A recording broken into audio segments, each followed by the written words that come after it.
Ну, в принципе, очень много сказано выше, и а, одна из участниц, одна из спикеров предыдущих очень правильно сказала, что в России совсем не обязательно совершить какое-либо преступление, чтобы оказаться за решеткой, мы все это понимаем, но, конечно же, очень прискорбно видеть все это, слышать, ежедневно наблюдать за этим, естественно, руки опускаются, и это все очень-очень тяжело переносится всему ингушскому народу, и мне, в частности, естественно, очень тяжело.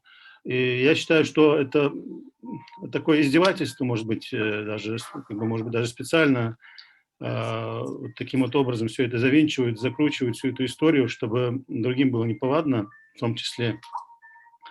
И, естественно, я выражаю свою позицию таким образом, что, естественно, я против этого произвола, призываю всех, кто может содействовать этому освобождению всех политзаключенных наших. В общем, просто нет слов выразить весь этот беспредел.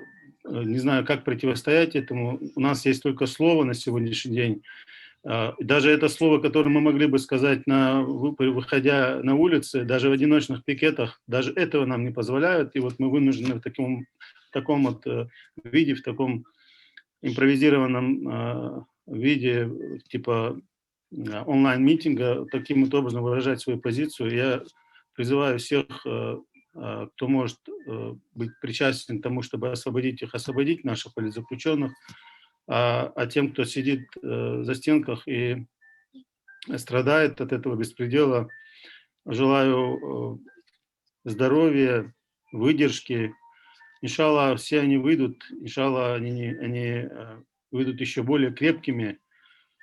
И в дальнейшем все мы будем максимально трудиться, чтобы впредь не допустить таких вещей, и чтобы мы стали сильнее. Аллах борца был бы.